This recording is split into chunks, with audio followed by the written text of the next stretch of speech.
Bismillahirrahmanirrahim. Assalamualaikum warahmatullahi wabarakatuh. Perkenalkan, nama saya Wahyu Juli Karnain dengan NIM 2013092 PAI non-rek. Baik, kali ini saya akan memberikan pembelajaran tentang Toharoh, pembelajaran fikih MTS kelas 7. Pembagian Toharoh, ada pengertian Toharoh: bersuci, hadas, wudhu, dan tayamum. Baik, langsung saja. Pengertian toharoh. Secara bahasa, kata toharoh merupakan bentuk masdar dari kata tahur, yang berarti suci atau bersih. Sementara menurut istilah, toharoh adalah bersuci atau membersihkan diri dari segala sesuatu yang menjadikan diperbolehkannya mengerjakan ibadah sholat, tawaf, dan membaca Al-Quran. Selanjutnya, yang B, yaitu bersuci. 1. Macam-macam bersuci. Secara umum, para ahli fikih membagi toharoh atau bersuci menjadi dua, yaitu bersuci dari hadas dan najis. Dilihat dari sifatnya, bersuci dibedakan menjadi dua, yaitu bersuci yang bersifat lahiriah dan bersuci yang bersifat batiniah. Bersuci yang bersifat lahiriah yaitu membersihkan badan, pakaian, dan tempat tinggal dari segala kotoran atau najis, sedangkan bersuci yang bersifat batiniah adalah membersihkan jiwa dari segala kotoran yang berupa dosa dan maksiat seperti syirik, takabur, dan hasud. Yang kedua, alat-alat bersuci. Yang pertama ada air. Air suci dan menyucikan. Istilah fikih menyebutkan tohir mutahharir. Air ini disebut air mutlak karena masih asli dan murni serta menyucikan. Ada macam-macam jenis air. Yang pertama, air hujan, air es, dan air embun. Air laut, air sungai, air sumur, dan mata air. Yang kedua, air suci dan tidak menyucikan. Merupakan air zatnya yang suci, tapi tidak sah digunakan untuk bersuci. Yang pertama, air suci yang telah dicampur dengan air suci lainnya, hingga berubah salah satu sifatnya seperti air teh, air kopi, dan sebagainya. Kedua, air mutsmal, yaitu air sedikit yang telah digunakan untuk bersuci walaupun tidak berubah sifatnya. Tiga, air pohon-pohonan.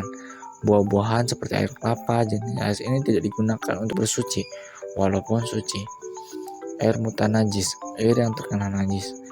Terakhir, air musyammas, air yang menjadi panas seperti besi. Yang B, debu. Debu atau tanah digunakan untuk tayamum. Sebagai pengganti wudhu, tayamum dilakukan jika tidak ada air atau berhalangan memakai air, misalnya karena sakit atau musafir. Yang ketiga, yaitu C, batu. Batu dapat digunakan untuk bersuci atau beristinja ketika tidak ada air. Istinja itu membersihkan dubur setelah buang air besar.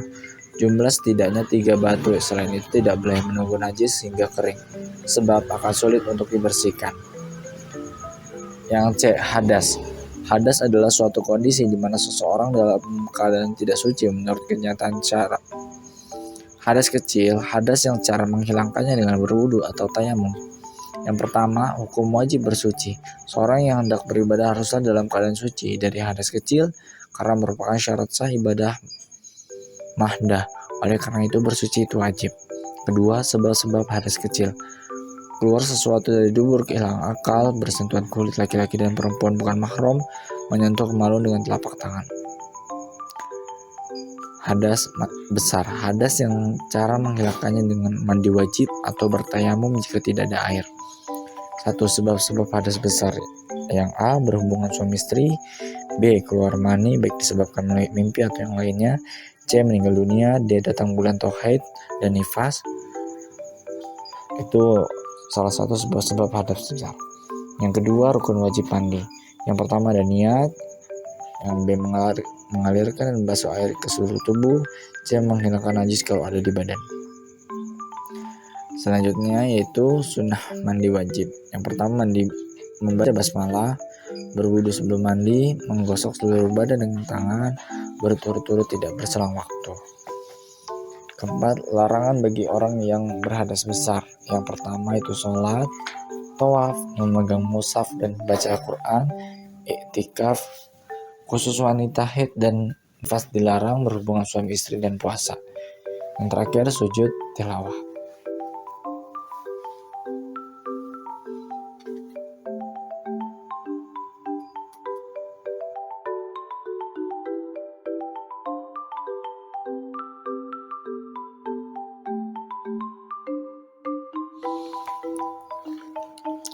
Yang D, najis.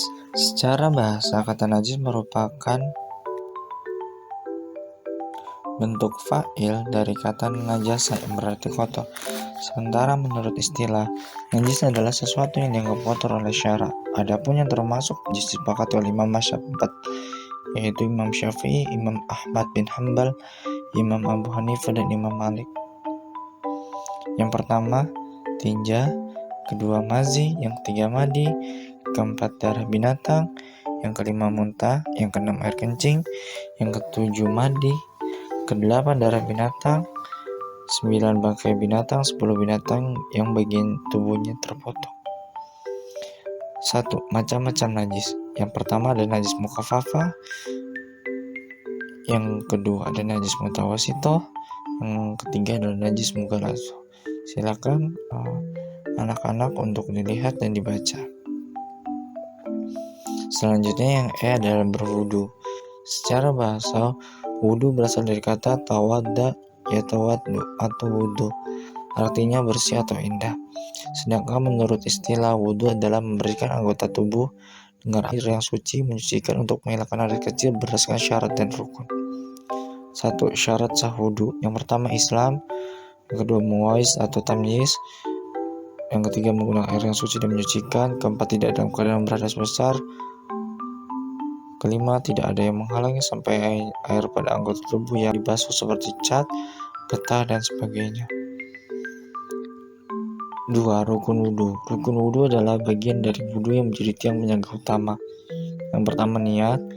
Yang kedua membasuh muka. Yang ketiga membasuh kedua tangan sampai siku. Yang keempat mengusap bagian kepala. Yang kelima membasuh dua kaki sampai mata kaki. Yang keenam tertib.